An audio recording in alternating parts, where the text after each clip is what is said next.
আল্লাহ সুবহানাহু ওয়া তাআলা কোরআনের মধ্যে ঘোষণা করেন, ইয়া আইয়ুহান নাবিয়্যু জাহিদিল কুফফার ইয়া আইয়ুহান নাবিয়্যু জাহিদিল কুফফার ওয়াল মুনাফিকিনা ওয়াগলুজ আলাইহিম ওয়া মাওয়াহুম জাহান্নাম ওয়া বি'সাল মাসীর। ضرب الله مثلا للذين كفروا امرأة نوح وامرأة لوط كانتا تحت عبدين من عبادنا صالحين فخانتاهما فلم يغنيا عنهما من الله شيئا وقيل ادخلا النار مع الداخلين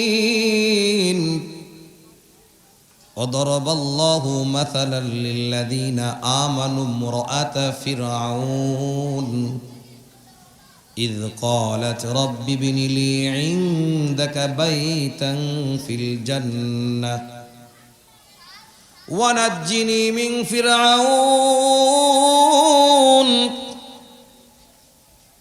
وعمله ونجني من القوم الظالمين। কালামুল্লাহর তেলাওয়াত বেশি বেশি শুনবেন। পৃথিবীর মধ্যে এমন একটা গান আছে, এমন একটা সুর আছে যে সুর শুধু শুনলে শুনতেই মন চায়, ঠিক নেই? এমন একটা গান আছে, এমন একটা সুর আছে যে সুরটা শুনলে শুধু শুনতেই মন চায়, শুনতেই মন চায়। সেই সুরটা কি, সেই গানটা কথা বলে? পৃথিবীর মধ্যে যত ঢঙ্গের যত ধরনের গান আছে, একদিন দুই দিন তিন দিন আস্তে আস্তে আস্তে আস্তে সেটা কি হয়ে যায়, ড্যামেজ হয়ে যায়। কিন্তু মুসলমান শুরু থেকে নিয়ে এই পর্যন্ত, মুহাম্মদে আরবি থেকে নিয়ে এই পর্যন্ত মসজিদের, বাংলাদেশের সারা পৃথিবীর সব মসজিদে সূরা ফাতিহা হয়। সরসৌহাট গ্রামবাসীর মানুষেরা কয়, হুজুর এতদিন তো ৬০ বছর ধরে নামাজ পড়ি, একটু সূরা ফাতিহাটা পরিবর্তন করে অন্য একটা সূরা ঢোকান। আন্দোলন করতেছে, করেনি এরকম কেউ? কথা বলেন। যত শুনে শুনতে মন চায়, শুনতে মন চায়। আলহামদুলিল্লাহি রাব্বিল আলামিন আর রহমানির রহিম মালিক ইয়াউমিদ্দিন। যত তেলাওয়াত শুনবেন তত শুনতে মন চাবে, ভালো লাগবে, ভালো লাগবে। কোরআনে কারীম মানুষ আজকে অনেক দূরে সরে দিয়েছে, কোরআন থেকে মানুষ অনেক দূরে সরে গিয়েছে, অনেক দূরে সরে গিয়েছে। কোরআন থেকে মানুষ যত বেশি দূরে সরবে তত আল্লাহর আযাব ও গজব আমাদের মাথার উপর আসবে। আপনারা এখানে যারা বসা আছেন, দূরের মানুষের বাদ দিলাম,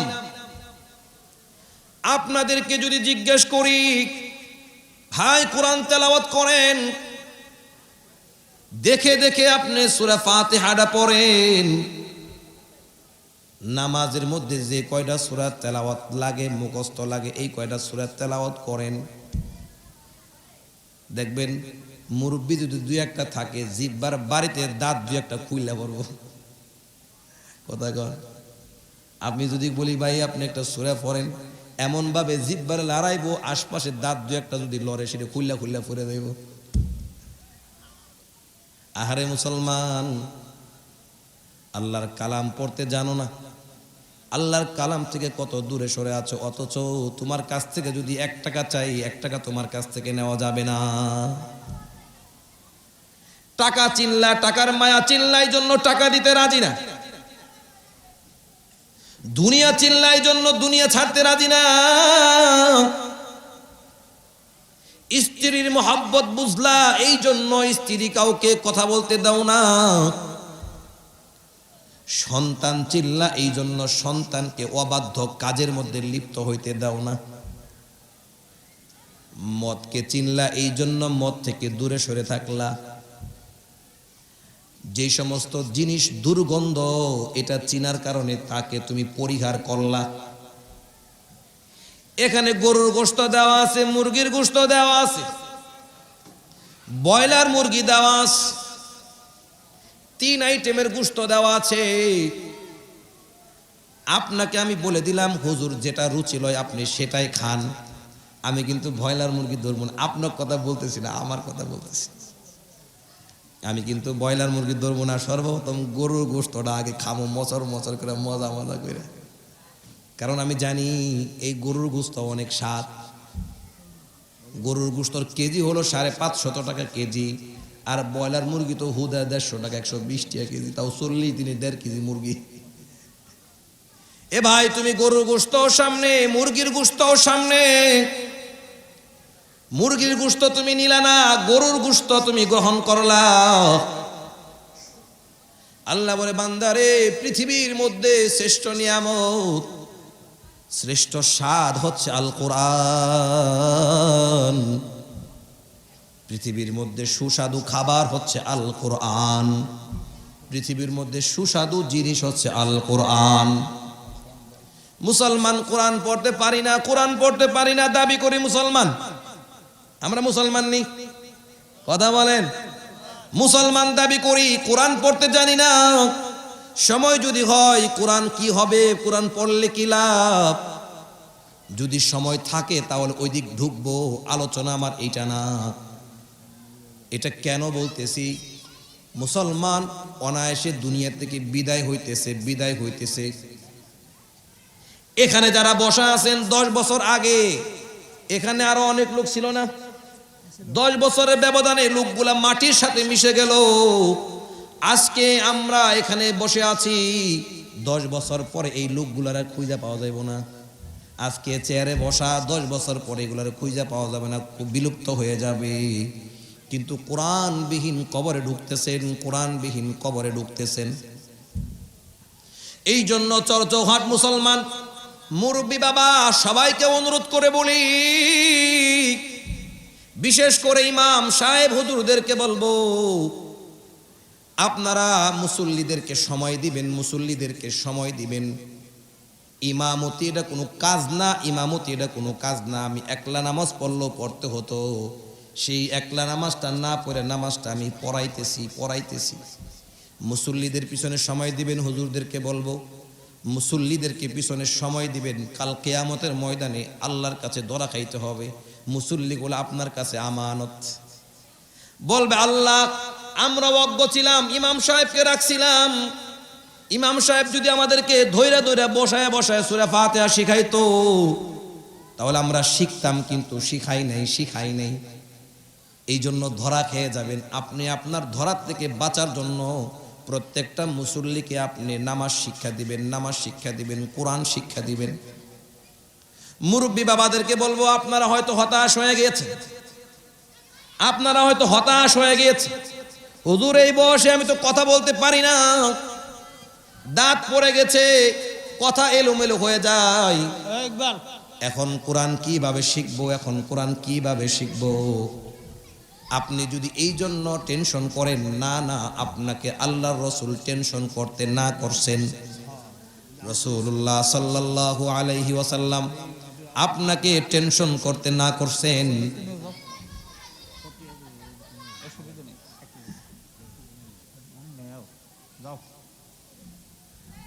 সাল্লাল্লাহু আলাইহি ওয়াসাল্লাম কোরআন শিখবেন নি? কোরআন শিখবেন তো ইনশাআল্লাহ সবাই? টেনশন করতেছেন হুজুর কোরআন শিখবো, বুড়া হয়ে গেছে। দাড়ি পাকা লোকগুলা আপনাদেরকে সুসংবাদ দিয়ে যায়, রাসূলুল্লাহ বলেন, কোন উম্মত যদি কোরআন শিক্ষা করার জন্য, কোরআনকে সহিভাবে তেলাওয়াত করার জন্য, কোরআনকে বিশুদ্ধ করে তেলাওয়াত করার জন্য কেউ যদি চেষ্টা করে, হয়তোবা আজকে আমি এখানে যে ওয়াজটা করতেছি, এখন যে কথাটা বলতেছি, হয়তোবা জীবনে শুনেনও নাই, কানটা খাড়া করে শুনেন। পর্দার অন্তরে মহিলারা ব্যবস্থা আসেনি, মহিলাদেরকেও বলবো, মা গো কানটা খাড়া করে শোনো, তোমার একটা সুসংবাদ দিয়ে যাই। ওয়াজ তো জীবনে বহুত শুনছো, আজকে এখানে একটা রেজাল্ট নিয়ে যাও। সবাই দিলের কানটা খাড়া করেন, কান খাড়া করেন। রাসূলুল্লাহ সাল্লাল্লাহু আলাইহি ওয়াসাল্লাম হাদিসের মধ্যে ইরশাদ করেন, কোন উম্মত যদি কোরআন শিক্ষা করার জন্য চেষ্টা করে, এই কথা বলার আগে আপনাদেরকে আমি একটা কথা জিজ্ঞেস করি, হাফেজ সাহেব আপনারা চিনেননি? হাফেজ কারে কয়? কথা বলেন। যে কমপ্লিট কোরআনটা মুখস্থ 30টা পারা সিনার মধ্যে ধারণ করে লালন করে, একে বলে কোরআনুল হাফেজ। ঠিক কিনা? আফসোস লাগেনি? কোরআন হাফেজ দেখলে আফসোস লাগে না? আরে মাশাআল্লাহ, কোরআনকে কমপ্লিট, কোরআনকে সিনার মধ্যে ধারণ করেছে। বুড়া বুড়া বয়সে আফসোস হয়, হুজুর আমার আব্বা আম্মা যদি আমাকে ছোটবেলা মাদ্রাসায় দিত, তাহলে আমিও কোরআনের হাফেজ হইতাম, আমিও কোরআনের হাফেজ হইতাম। এই আফসোসটা এখন দিলের মধ্যে সবাই ঢুকাইবেন, এখন ঢুকাইবেন। আপনাদেরকে একটা রেজাল্ট দিয়ে যায়, রেজাল্ট দিয়ে দেয়, ফলাফল দিয়ে যায়। সবাই দিলের মধ্যে আফসোস ঢুকাইবেন যে আল্লাহ, যদি সময় থাকতো তাহলে আমি হাফেজ কোরআন হয়ে যাইতাম।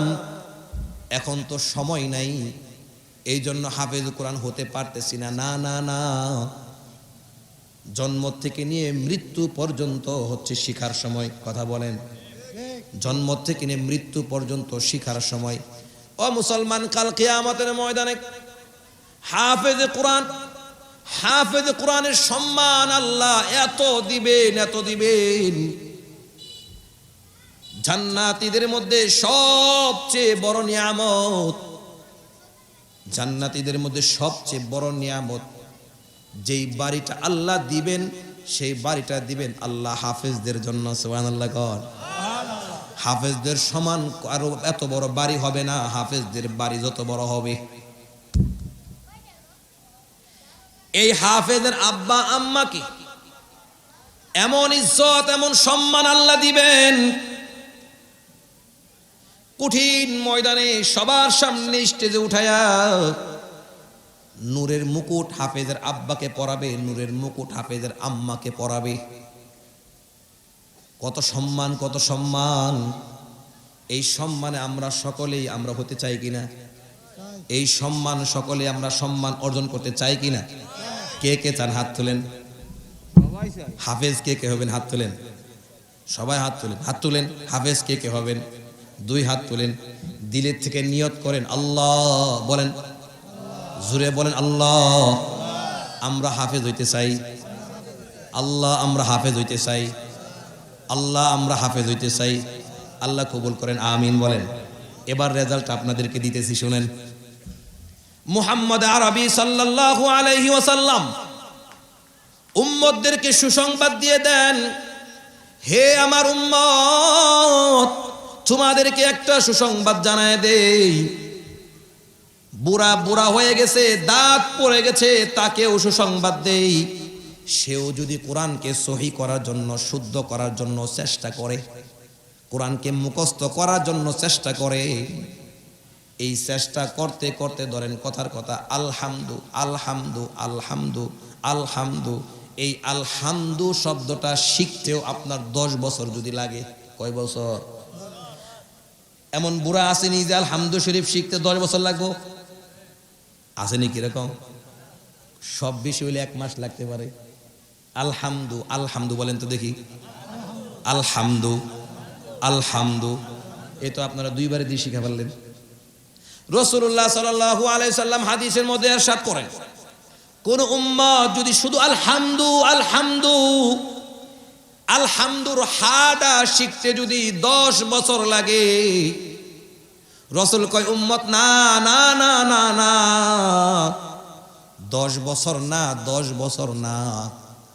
কারো যদি আলহামদু সহি, এই এতটুক শব্দ সহি করতে যদি মৃত্যু হয়ে যায়, মৃত্যু এসে যায়, কিন্তু সে মুখস্থ করতেছিল হাফেজের নিয়তে, কাল কিয়ামতের ময়দানে আল্লাহ তাদেরকে হাফেজের কাতারে দাঁড় করায় দিবেন।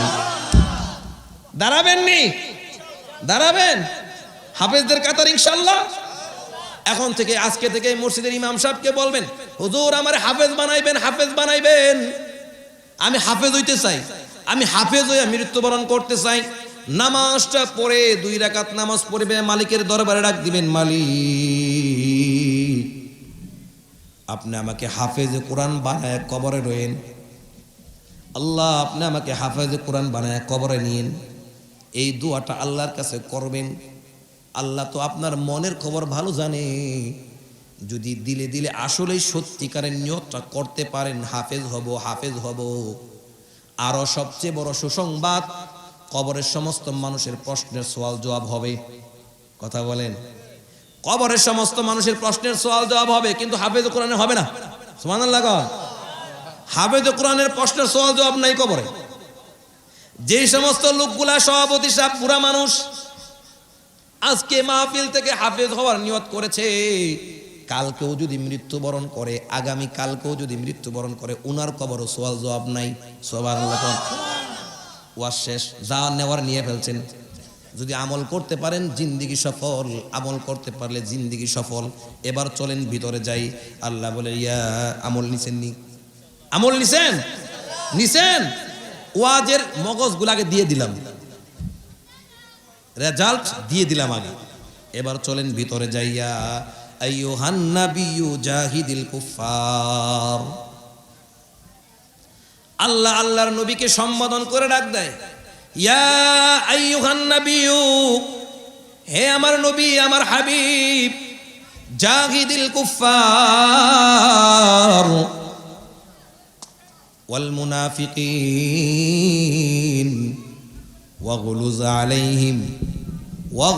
আলাইহিম ওয়া মাওয়াহুম জাহান্নাম ওয়া বিসাল মাসির।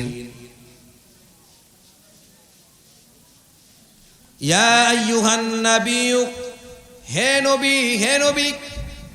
আমার মনে হয় আলোচনা বুঝতেছেন না আপনারা? বুঝতেছেন? শুনেন, আলোচনা যদি বুঝেন, ডানে কি হচ্ছে, বামে কি হচ্ছে, সামনে কি হচ্ছে, পিছনে কি হচ্ছে, ওগুলা দেখার সময় আপনাদের, ওনারা ওনাদের কাজ করুক, আপনাদের ওদিক তাকায় থাকেন কেন? আপনারা যখন সব ওইদিকে তাকায় থাকেন, তাহলে আমি বুঝবো যে আমি কি রে, আমি কাদের সাথে কথা বলতেছি। কথা আসবে না মুখ দিয়ে, এমনি আমি বলতেছি, আমার গলায় সমস্যা, বুঝতেছেন? অনেক চাপ দিয়ে কথাগুলো বাইর করতেছি।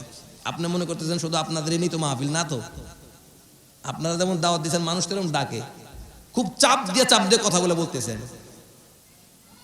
আপনাদের এই প্রোগ্রামে আসার জন্য গতকাল থেকে আজকে বিকাল পর্যন্ত 50 কাপ চা খাইছি আমি। 50 কাপ চা খাইছি, মানুষ যেন কষ্ট না পায়, শরীরের অনেক চাপ পড়ে।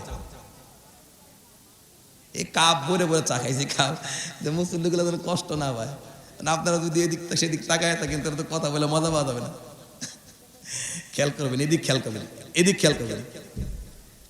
ইয়া আইয়ুহান নাবিয়্যু জাহিদিল কুফার ওয়াল মুনাফিকিন।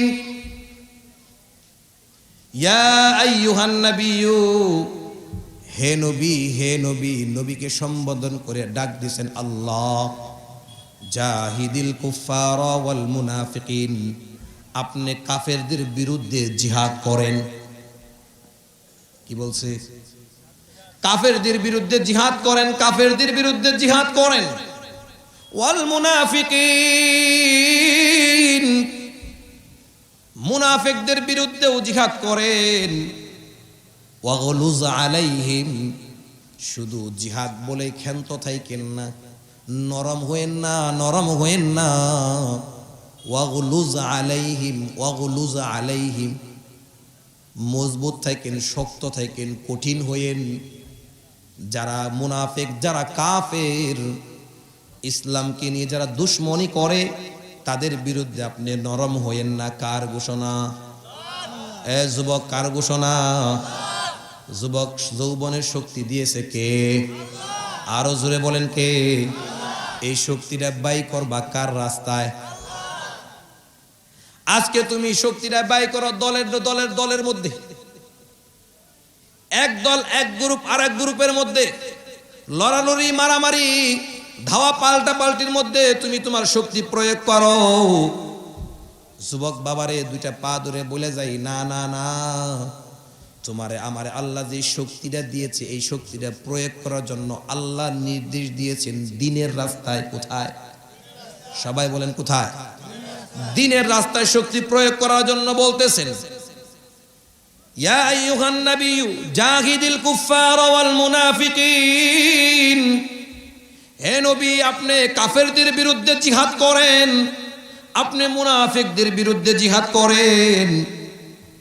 ওয়াগলুজ আলাইহিম, এবং তাদের ব্যাপারে আপনি মজবুত থাকেন, অটল থাকেন, অর্থাৎ লড়াচড়া কইরেন না। আপনার কাছে যদি আইসা বিভিন্ন বাহানা ধরে লরম হইেন না। সরসৌহাটের মুসলমান, জানি না এলাকায় আছে কিনা, গানের পার্টি আসেনি? আসেনি? গান জায়েজ না হারাম? সবাই বলেন। এখন এক পার্টি এসে বলতেছে আমরা গান করব, গান করব, গান করব। মুরব্বীদের দায়িত্ব হলো নরম না হওয়া। এই এলাকার ওলামা একরাম যিনারা আছেন উনাদের উচিত হলো নরম না হওয়া, নরম না হওয়া। ওয়াগলুজ আলাইহিম, শক্ত থাকা, শক্ত থাকা।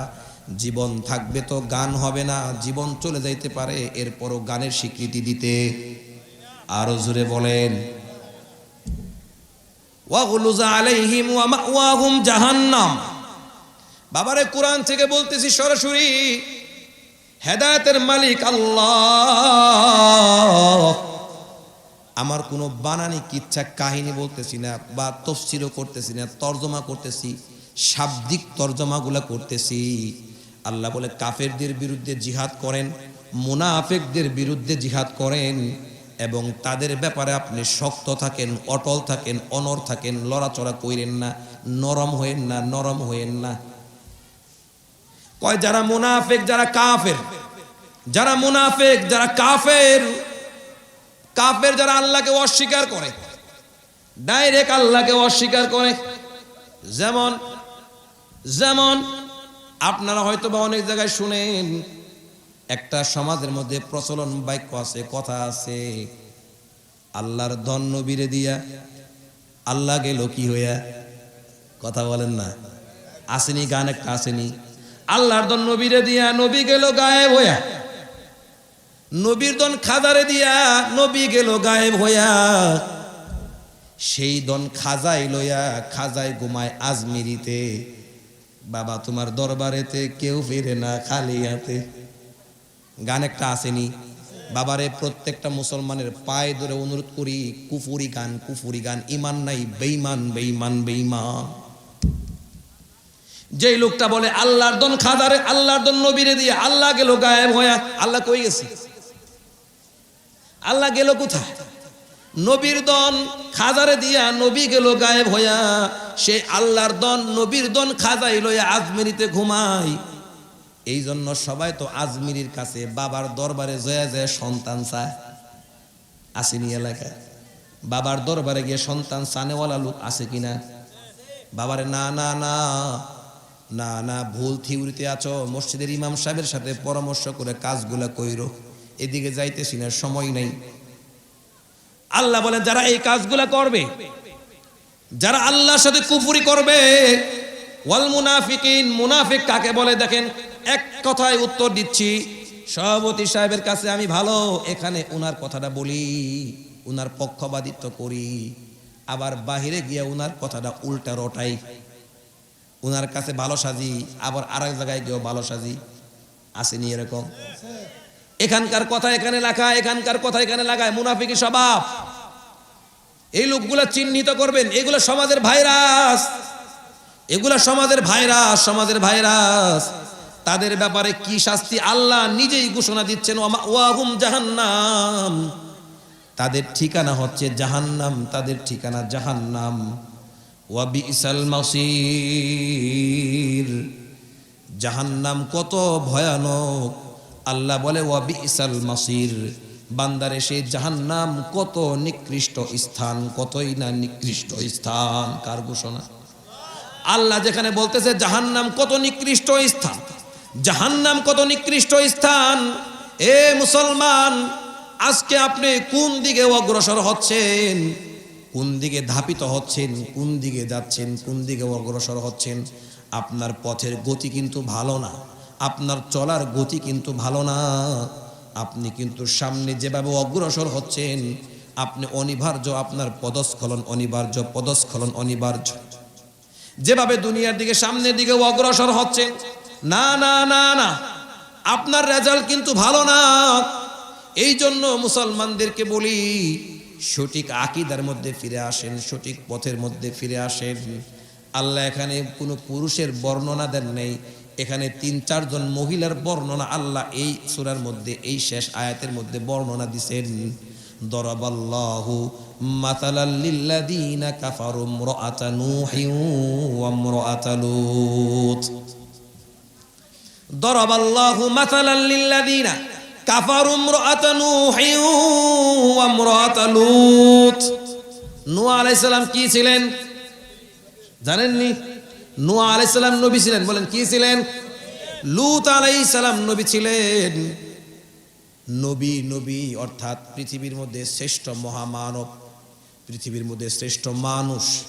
সমস্ত নবীরা মাসুম, নবীদের কোনো গুনাহ নাই, নবীদের কোনো গুনাহ নাই।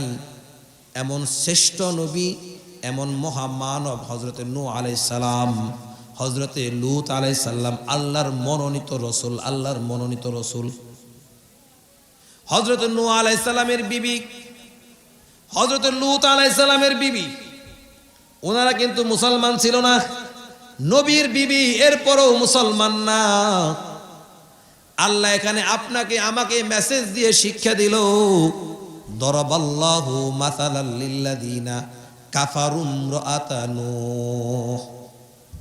আল্লাহ দৃষ্টান্ত দিলেন ওই ব্যক্তিদের, আল্লাহ দৃষ্টান্ত দিলেন ওই ব্যক্তিদের যারা কুফরি করে, অস্বীকার করে।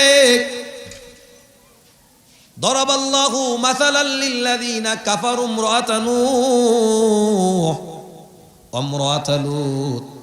হযরতে লূত আলাইহিস সালামের স্ত্রী, হযরতে নূহ আলাইহিস সালামের স্ত্রী, এরা নবীর ঘরে নবীর বিবি হওয়ার পরেও এরা জাহান্নামী।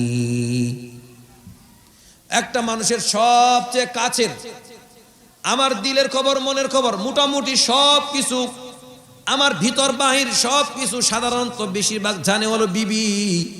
কথা বলেন। একটা পুরুষ, একটা নারী, নারী যেমনি ভাবে পুরুষের সাথে মিশে, পুরুষ যেমনি ভাবে নারীর সাথে মিশে, অর্থাৎ একজন স্বামী স্ত্রী, যত স্ত্রী স্বামী স্ত্রী কাছাকাছি হয়, পৃথিবীর মধ্যে আর কোনো দ্বিতীয় এমন কোনো মানুষ নাই, আছে কিনা? এক বিছানার সাথী, এক বিছানার সাথী, এক বিছানার সাথী। সব অধীর সাহেব ওনার বিবি গেছে আত্মীয় বাড়ি, দেখবেন ভালো লাগে না বিবির ছাড়া। বিবি এমন একটা জিনিস, এমন একটা মহাব্বতের জিনিস।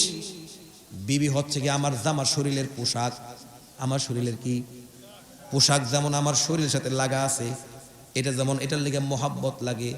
আল্লাহ বলেন বিবি তোমার পোশাক, বিবি তোমার পোশাক, বিবি তোমার জামা। এত কাছের এক বিছানার বিবি। সেই নূহ আলাইহিস সালাম নবীর বিবি, এক বিছানায় নবীর সাথে শুয়েও কিন্তু জান্নাতি না জাহান্নামী? সবাই বলেন। নূহ আলাইহিস সালামের স্ত্রীও জাহান্নামী, লূত আলাইহিস সালামের স্ত্রীও জাহান্নামী। কেন জাহান্নামী? এদিকে যাচ্ছি না, সামনের দিকে যাই। নূহ আলাইহিস সালাম, নূহ আলাইহিস সালাম, লূত আলাইহিস সালামের যে বিবি ছিল, ওই সময় সমকামিতা ছিল। ওই সময় সমকামিতা থাকার কারণে, অর্থাৎ পুরুষ পুরুষে মিলন করে, পুরুষ পুরুষে মিলন করে, নাউজুবিল্লাহ কোন। লূত আলাইহিস সালামের কাছে, লূত আলাইহিস সালামের কাছে যে সমস্ত সুশ্রী সুন্দর মানুষগুলা ওনার কাছে আসতো, হযরত লূত আলাইহিস সালামের বিবি বাহিরের দুষ্ট দুশ্চরিত্র লোকদেরকে খবর দিত, লূত আলাইহিস সালামের ঘরে সুন্দর সুন্দর মানুষ আইছে, লূত আলাইহিস সালামের ঘরে সুন্দর সুন্দর মানুষ আইছে, সংবাদটা মানুষের কাছে পৌঁছায়া দিত। আর ওই দুশ্চরিত্র লোকগুলো জোর জবরদস্তি করে এই সমস্ত লোকদের সাথে অপকর্মের মধ্যে লিপ্ত হয়ে যাইত। এই জন্য হযরতে লূত আলাইহিস সালামের কওমের প্রতি আল্লাহ এমন নারাজ হয়েছিলেন, জমিনকে উপর করে দশায় দিছেন, ডাবায় দিছেন, পানির মধ্যে ডাবায় দিছেন। ঘরের সংবাদগুলো বাইরে গিয়ে বলতো। লূত আলাইহিস সালাম স্ত্রী যিনি ছিলেন, উনি বাইরের কোনো মেহমান আসলে সেগুলো বলে দিতেন মানুষের কাছে গিয়ে। আর হযরতে নূহ আলাইহিস সালামের স্ত্রী হলো ভিতরে যে সমস্ত জরুরি জরুরি পরামর্শ হয়, গোপন গোপন যে মিটিংগুলা হয়, যাদের বিরুদ্ধে মিটিংগুলা হয়, তাদের কাছে গিয়ে খবরটা পৌঁছায় দিত। বুঝতেছেন নিবা, তাদের কাছে গিয়ে সংবাদগুলা পৌঁছায়া দিত, জানায়া দিত। এই জন্য আল্লাহ বলেন তারা জাহান্নামী। দরাবাল্লাহু মাসালাল লিল্লাযীনা কাফারু ইমরাআতা নূহিন ওয়া ইমরাআতা লূত। এই দুই ব্যক্তির বর্ণনা আল্লাহ কোরআনে দেয়, কানাতা তাহতা আবদাইনি মিন ইবাদিনা সালিহাইনি ফাখানাতাহুমা ফালাম ইউনিয়া আনহুমা মিনাল্লাহি শাইআ ওয়া কিলা দুখুলান নার মা'আদ দাখিলিন। আল্লাহ বলে হযরত নূহ আলাইহিস সালাম, হযরত লূত আলাইহিস সালাম, উনারা আমার ন্যায় পরায়ণ লোক ছিল, সৎ লোক ছিল, ভালো লোক ছিল, নেককার বান্দা ছিল। এই নেককাদের বান্দা, এই নেককার দুই বান্দার মাথা হাতে থাকার পরেও ফাখানাতাহুমা, তারা খিয়ানত করলো, অর্থাৎ হযরত নূহ আলাইহিস সালামকে মানলো না, হযরত লূত আলাইহিস সালামকে মানলো না, তাদের হুকুমকে ডিনাই করে তাদের অবাধ্য হয়ে গেল। আল্লাহ কয় ফালাম ইউগনিয়া আনহুমা, ফালাম ইউগনিয়া আনহুমা মিনাল্লাহি শাইআ। এই নূহ আলাইহিস সালাম লূত আলাইহিস সালামের অবাধ্য হওয়ার কারণে তারা কিন্তু জাহান্নামে যাবে। তাদেরকে কিন্তু জাহান্নামের আগুন থেকে নবী হয়েও স্ত্রীদেরকে বাঁচাইতে পারে নাই। কথা বুঝতেছেন নি? নবী হয়েও স্ত্রীদেরকে বাঁচাইতে পারে নাই, কাছের বিবি হয়েও স্ত্রীদেরকে বাঁচাইতে পারে নাই। ফালাম ইউগনিয়া আনহুমা মিনাল্লাহি শাইআ, কোন ধরনের আল্লাহর প্রদত্ত যে সমস্ত শাস্তিগুলো আছে, কোন ধরনের শাস্তি থেকে এই দুই স্ত্রীকে নবী হয়েও বাঁচাইতে পারে নাই। এই জন্য আল্লাহ বলেন ওয়াকিলা দুখুলান নার মা'আদ দাখিলিন। জাহান্নামীদের সাথে তারা জাহান্নামে যাবে, জাহান্নামীদের সাথে তারা জাহান্নামে যাবে। এই আয়াত থেকে যেই কথাটা আমি আপনাদেরকে বুঝাইতে চাচ্ছি, মুসলমান নিজের আমল নিজে করো, নিজের আমল নিজে করো, নিজে বাঁচো, নিজে জাহান্নাম থেকে বাঁচো। অপরে জাহান্নাম থেকে তোমাকে বাঁচাইয়া দিতে পারবে না। পারবে কিনা কথা বলেন? অনেকে বলে থাকে যে পোলা আলেম বানাইছি, হুজুরদের সাথে খাতির আছে, এমনি তো জান্নাতে যামুগা, নামাজ না পড়লে কি ও ইমানদার ঠিক আছে? বলে কিনা? নামাজ না পড়লে কি হবে? ইমান কিন্তু ঠিক আছে। এ ভাই না না, ছেলে আলেম হয়েছে, ছেলে আলেম হয়েছে, বড় ভাই আলেম হয়েছে, আলেমদের সাথে সম্পর্ক রাখো। এই জন্যই কিন্তু মুক্তি পাওয়া যাবে না, নিজের আমল নিজে করতে হবে। জাহান্নামের আগুন থেকে নিজে নিজেকে বাঁচাইতে হবে, নিজে নিজেকে বাঁচাইতে হবে। কথা বলেন, নিজে নিজেকে বাঁচাও। এই জন্য যুবক ভাই, মুরব্বী বাবা, পর্দার অন্তরে মাদেরকে বলবো, মা গো, এখানে কিন্তু মহিলার দৃষ্টান্ত দিয়েছে, মহিলার দৃষ্টান্ত আল্লাহ দিস। স্বামী যা আমল করুক, স্বামীর হিসাব স্বামী দিবে, তোমার হিসাব তুমি দিবা। স্বামীদেরকে বলবো, স্ত্রী যা আমল করুক, স্ত্রীর হিসাব স্ত্রী দিবে, তুমি তোমার হিসাব দিবা। এই জন্য যার যার আমল সেই সেই করো, তোমার হিসাব আমি দিব না, আমার হিসাব তুমি দিবে না। আল্লাহ বলেন নবীর স্ত্রী হয়েও জাহান্নাম থেকে মুক্তি পাই নাই। এই জন্য মুসলমান কারো ভরসা করিও না, কারো ভরসা করা যাবে। আরো জোরে বলেন। সামনের মজার কথা হলো ওয়াদারাবাল্লাহু মাসালাল লিল্লাযীনা আমানু ইমরাআতা ফিরআউন। আল্লাহ আরেকটা উদাহরণ দিলেন এখানে, আরেকটা মহিলার,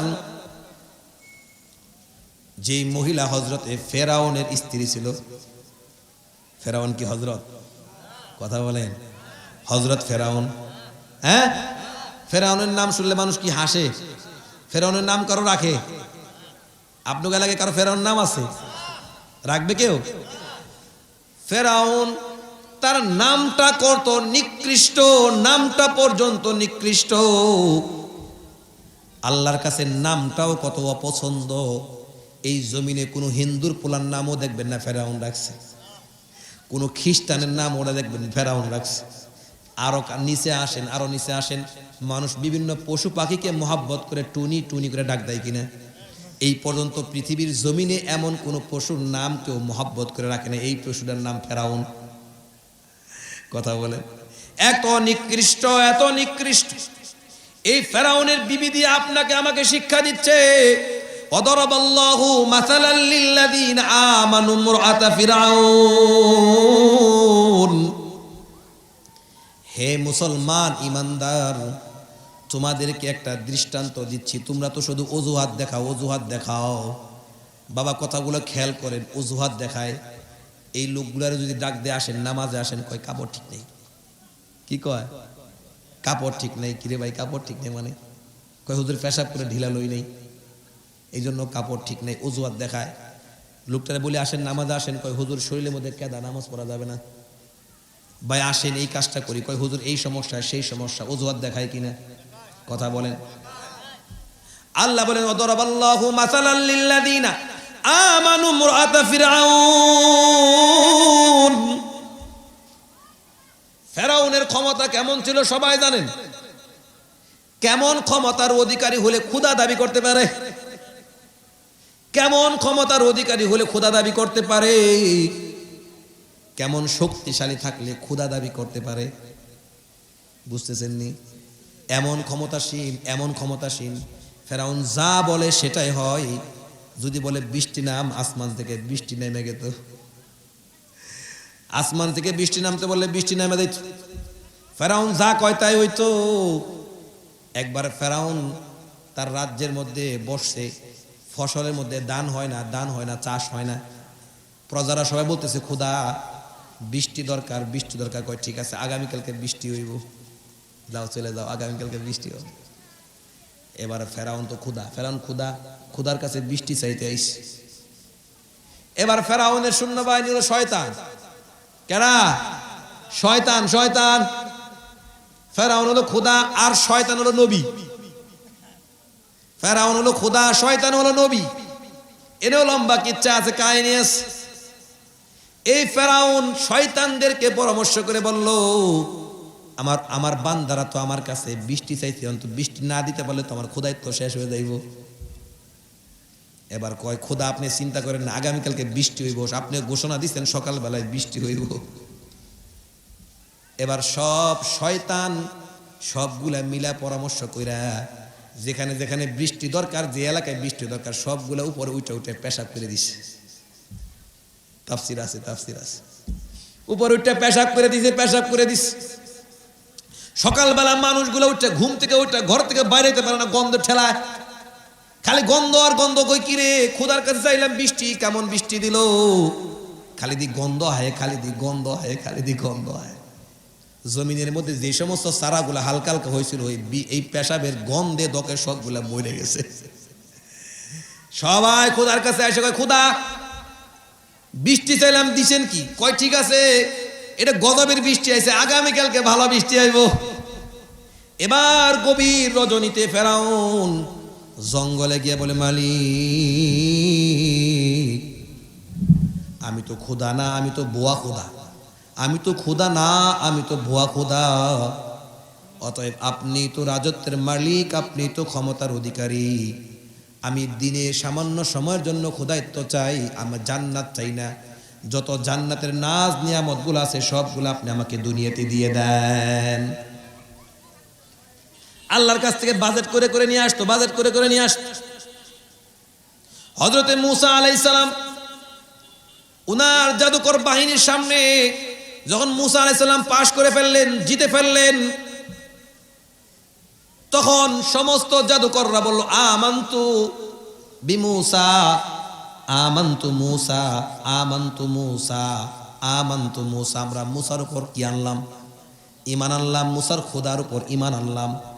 এই কথাটা সংবাদ পায়া ফেরাউনের ঘরের স্ত্রী, ওই যে বললাম কলিজার টুকরা স্ত্রী আসিয়া, তিনিও প্রকাশ্য ঈমান এনে ফেললেন। খুদার ঘরে বাতি, খুদার ঘরে বাতি। খুদা কয় আমি খুদা, আর আসিয়া কয়, ফেরাউনের বিবি কয় না না না না, তুমি খুদা হতে পারো না, তুমি খুদা হতে পারো না। খুদা তো তোমাকে যিনি সৃষ্টি করেছেন, আমাকে যিনি সৃষ্টি করেছেন তিনি হচ্ছে আল্লাহ। তুমি তো ভুয়া খোদা, তুমি তো ভুয়া খোদা। এই স্বামীর সামনে প্রকাশ্য স্বামীকে যখন ডিনাই করলেন, স্বামীকে যখন ওভারটেক করলেন, এবার রাজ্যের মধ্যে যেই সমস্ত প্রজা যারা ছিল তাদেরকে বলল আমার বিবিকে বোঝাও, আমার বিবিকে বোঝাও, আমার স্ত্রীকে বোঝাও, আমার স্ত্রীকে বোঝাও, সেজন্য আমার উপর ঈমান আনে। কয় না না না, আপনার উপর ঈমান আনা তো কোনো প্রশ্ন আসে না, না না। এবার ফেরাউন এই বিবিকে শাস্তি দিতে লাগলো, মুসলমান এ যুবক কোন দিকে যাও?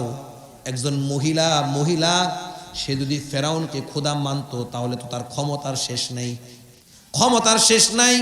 ক্ষমতার দিকে তাকান নাই, ক্ষমতার দিকে তাকান নাই, আল্লাহর দিকে তাকাইছে। না না, ক্ষমতা তো থাকবে না, ক্ষমতা তো অস্থায়ী, আমার আল্লাহ চিরস্থায়ী। আল্লাহর উপর ঈমান যদি না আনি কবরে আমার শাস্তি ভোগ করতে হবে।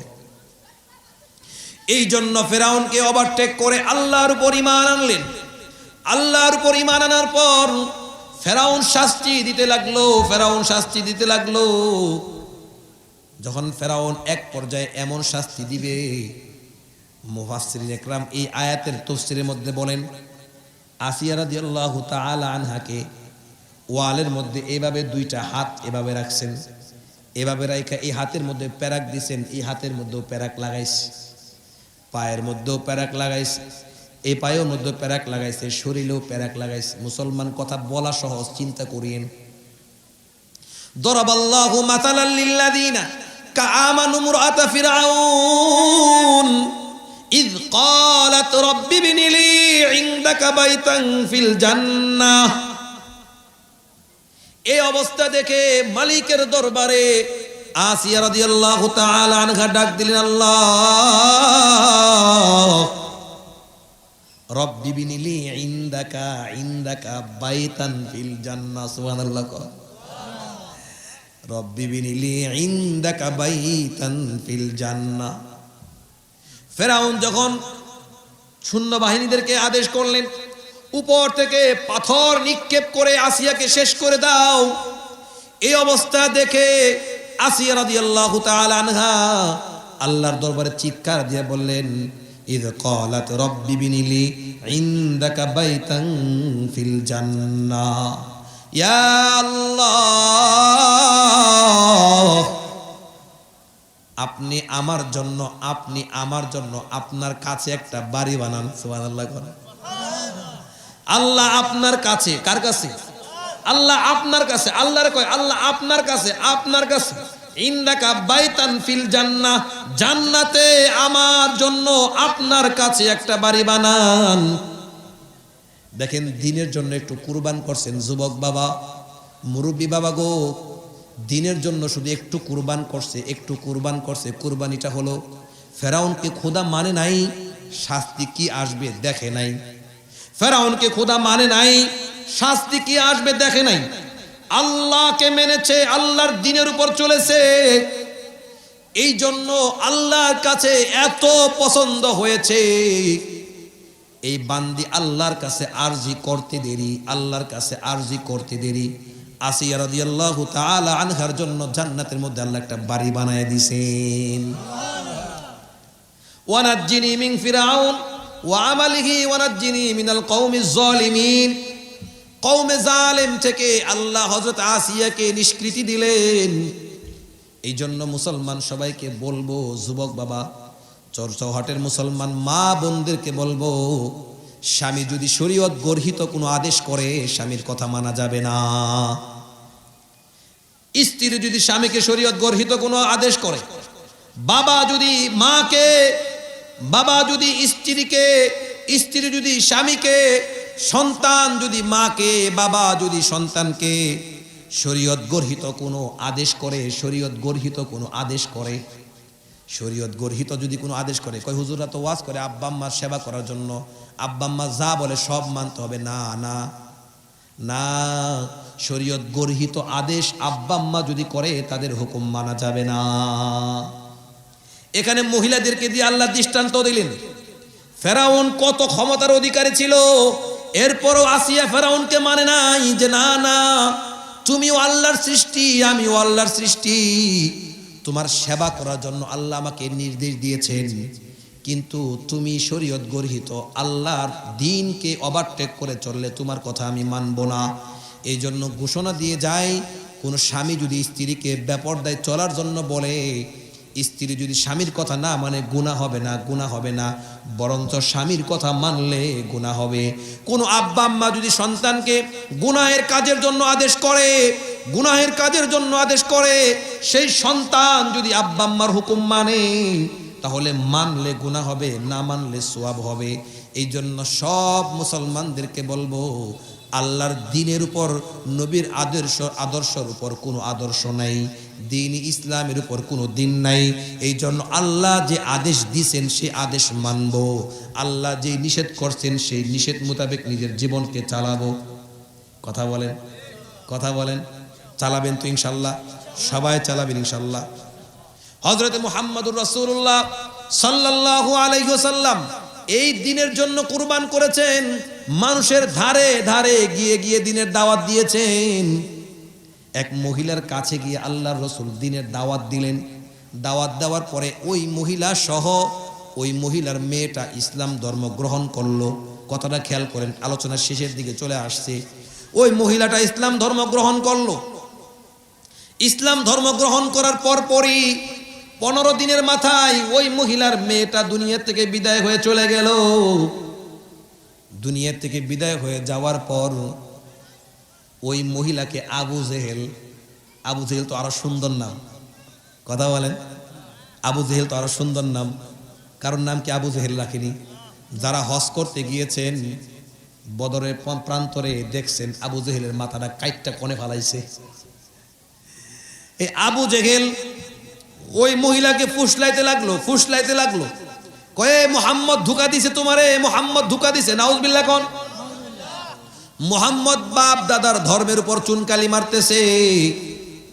যদি মুহাম্মদ ধোঁকা না দিত, তোমার মেয়েটা আগে জীবিত ছিল, ইসলাম ধর্ম গ্রহণ করার কারণে দুনিয়া থেকে বিদায় হয়ে গেছে। এই মেয়েকে দুর্বল জায়গায় যখন আঘাত করছে, মার দিলটা নরম হয়ে গেছে। আসাই মেয়ে এতদিন মরল না, এখন ইসলাম ধর্ম গ্রহণ করছে আর মরে গেছে। মহিলাকে বলল, অতএব তুমি ধর্ম ছেড়ে দাও, ইসলাম ধর্ম ছেড়ে দাও। এবার ওই বৃদ্ধা মহিলা মুহাম্মদুর রাসূলুল্লাহ সাল্লাল্লাহু আলাইহি ওয়াসাল্লামের কাছে এসে উপস্থিত। মুহাম্মদ, তোমার ধর্ম আমি তোমার কাছে গ্রহণ করেছিলাম, তোমার ধর্ম ফেরত দিতে আইছি, তোমার ধর্ম ফেরত দিতে আইছি। এবার আল্লাহর রাসূল সাল্লাল্লাহু আলাইহি ওয়াসাল্লাম মহিলাদেরকে, ওই মহিলাকে ডাক দিয়ে বললেন, মা গো, ইসলাম ধর্ম সত্য ধর্ম, এই ধর্মকে কেন তুমি ফেরত দিতে আসলা? কয়, মুহাম্মদ, গত 15 দিন আগে তোমার কাছে আমরা মা মেয়ে দুইজন ইসলাম ধর্ম গ্রহণ করেছিলাম। এই আমার মেয়ে ইসলাম ধর্ম গ্রহণ করার কারণে এর বিষক্রিয়া হয়েছে। এই ইসলাম ধর্ম গ্রহণ করার কারণে আমার মেয়ে দুনিয়া থেকে বিদায় হয়ে চলে গেছে। এই জন্য আমিও এই ধর্ম ছেড়ে দিতে চাই, আমি ইসলাম ধর্মের উপর থাকতে চাই না। এবার আল্লাহ রাসূল সাল্লাল্লাহু আলাইহি সাল্লাম ওই মহিলাকে সম্বোধন করে বললেন, মা, তোমার মেয়েকে দাফন করা হয়েছে কোথায়? বলল, দাফন করা হয়েছে বাড়ির পাশে, কিন্তু সেখানে যে কি হবে, আমার মেয়েকে তো আরো 15 দিন আগে দুনিয়া থেকে বিদায় হয়ে গেছে, সে তো মাটি হয়ে গেছে, পচে গেছে, পচে গেছে। বলল, না, তোমার মেয়ের কবরে আমি যাব, একটু জিয়ারত করতে যাব। কয়, লাভ নাই। কয়, না, আমাকে নিয়ে চলো। ওই মহিলাটা ওই মেয়ের কবরের পাশে গিয়ে বলে, হাদা তাহতান নাখাল, এই খেজুর গাছের নিচে আমার মেয়ের কবরটাকে দেওয়া হয়েছে, এখানে দেওয়া হয়েছে।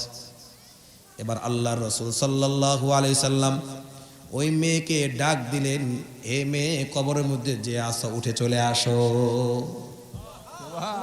সুবহানাল্লাহ কইবেন না? সুবহানাল্লাহ কইলে সওয়াব না গুনাহ? আরো জোরে বলেন, আবার বলেন সুবহানাল্লাহ, আবার বলেন সুবহানাল্লাহ, আবার বলেন সুবহানাল্লাহ। 3 বার সুবহানাল্লাহ বলেন, জান্নাতে 3টা গাছ হয়ে গেছে। আবার বলেন, আবার বলেন। যে কয়বার সুবহানাল্লাহ বলেন, জান্নাতে ওই কয়টা গাছ হয়ে গেছে। হে মুসলমান, লিস্টি চলে আসছে। সুবহানাল্লাহর মায়া, সুবহানাল্লাহর বরকত। আল্লাহ যে আমাকে দেওয়ার লিগে কিভাবে উৎপাদিত রয়েছে, আল্লাহ শুধু দিতে চায় দিতে চায় দিতে চায়, আমরা নিতে জানি না।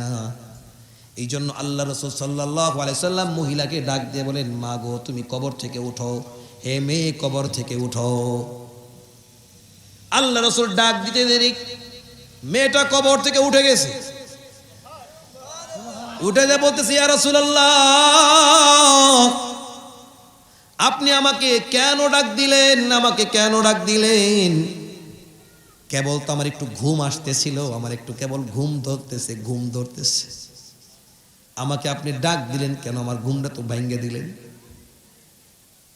আল্লাহ রাসূল সাল্লাল্লাহু আলাইহি সাল্লাম মেয়েটাকে ডাক দিয়ে বলেন, হে মেয়ে তোমার খবরের অবস্থা কি, তোমার খবরের অবস্থা কি?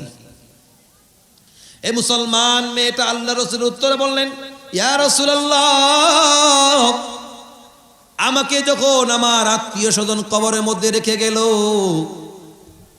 রেখে যাওয়ার পর দেখলাম দুইজন ফেরেশতা আমার কবরের মধ্যে আসছে। কবরের মধ্যে এসে আমার প্যাকেটটা খুলছে, আমাকে প্যাকেটটা খুললাই আমাকে জিজ্ঞেস করছে, মার রব্বুকা। কি জিজ্ঞেস করছে? মার রব্বুকা, তোমার রবকে, দীনি আল ইসলাম, তোমার দিন কি? ইয়া রাসূলুল্লাহ আমার রব আল্লাহ উত্তর দিছি, আমার দিন ইসলাম উত্তর দিছি। যখন প্রশ্ন করছে, ওয়ামান হাদার রাজুল আল্লাযী বুইসা ফিকুম, এই যে লোকটা তোমার সামনে যাচ্ছে, এই লোকটা কে? ইয়া রাসূলুল্লাহ সাল্লাল্লাহু আলাইহি সাল্লাম যখন আপনার কথা জিজ্ঞেস করছে, তোমার নবীকে আমি দেখলাম আপনি আমার কবরের পাশ দিয়ে হেঁটে যাচ্ছেন। সুবহানাল্লাহ বলবেন না? ইয়া রাসূলুল্লাহ আমি দেখলাম আপনি আমার কবরের পাশ দিয়ে হেঁটে যাচ্ছেন, আপনি আমার কবরের পাশ দিয়ে হাঁটতেছেন, কবরের পাশ দিয়ে হাঁটতেছেন। আমি বললাম, হাদা নবী, হাদা নবী, হাদা সাইয়্যিদি, হাদা সাইয়্যিদি, এই যে আমার নবী যায়, আমার নবী যায়। ইয়া রাসূলুল্লাহ আপনি সামনের দিকে যাচ্ছেন, আমি আপনার পিছনে দৌড় দিছি, কিন্তু কতক্ষণ পরে আপনি উধাও হয়ে গেলেন, আপনার আর দেখতে পাইনি। এবার ওই মহিলা ওই মেয়েটাকে জিজ্ঞেস করলো, এটাকে কি তুমি চিনো নাকি? কয় ইয়া রাসূলুল্লাহ চিনি, আমার মা।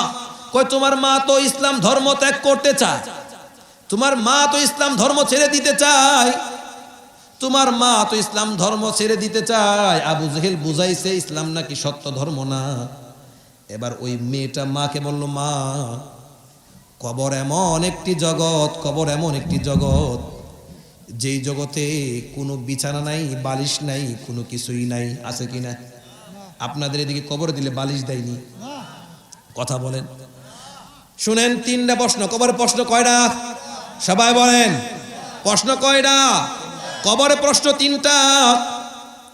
আল্লাহ রাসূল সাল্লাল্লাহু আলাইহি ওয়াসাল্লামকে ওই মহিলা সম্বোধন করে বললেন, ইয়া রাসূলুল্লাহ 3টা উত্তর যখন হয়ে গেছে, 3টা উত্তর যখন দিয়ে দিছি, তখন কে যেন উপর থেকে একটা ঘোষণা দিচ্ছেন, আলবিসুহা মিনাল জান্নাহ। আরো জোরে বলেন, আলবিসুহা মিনাল জান্নাহ। ইয়া রাসূলুল্লাহ কে যেন ঘোষণা দিল, জান্নাত থেকে তাকে পোশাক পরিয়ে দাও। যেই কাফনের কাপড়টা পরা আছে, এই কাপড়টা খুলে জান্নাতের পোশাক পরায় দাও। ইয়া রাসূলুল্লাহ দ্বিতীয়বার ঘোষণা দিলেন, ওয়া আফরিশুহা মিনাল জান্নাহ। জান্নাতের পোশাক পরাইলাম, কাপড় চোপড় পরছি। আমি যদি মাটির মধ্যে বসি মনে লাগবো না? কথা বলেন, মনে লাগবো নি?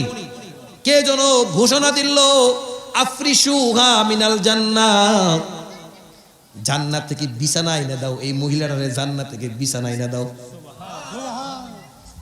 ইয়া রাসূলুল্লাহ তৃতীয় প্রশ্ন যখন আমি দিলাম, এবার কে যেন কোনো ঘোষণাকারী ঘোষক ঘোষণা দিচ্ছেন, ওয়াফতাহু লাহা বাবাম মিনাল জান্নাহ, এই নারী কবরের সাথে জান্নাতের দরজা তোমরা খুইলা দাও।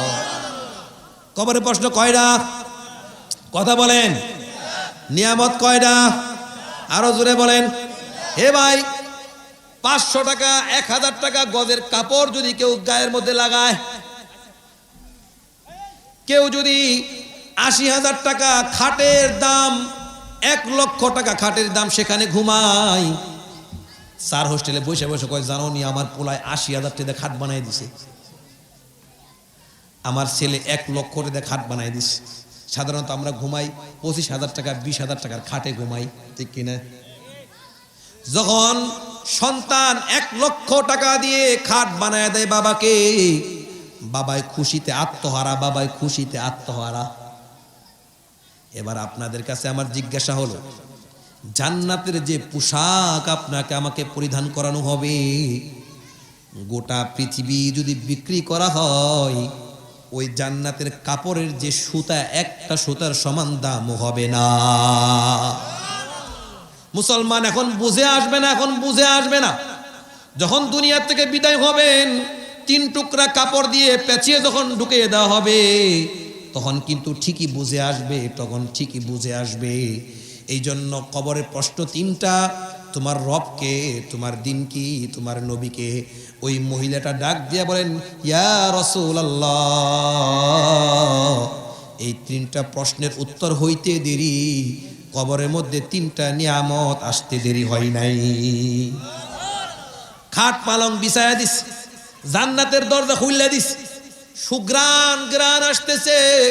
আমি শুয়ে পড়ছি, দেখলাম কে যেন আমার মাথার পাশে এসে এসে মাথা হাইতেছে, মাথা টিপাই দিতেছে। সুবহানাল্লাহ কোন, মাথা টিপাই দিতেছে, এভাবে মাথা টিপাই দিতেছে।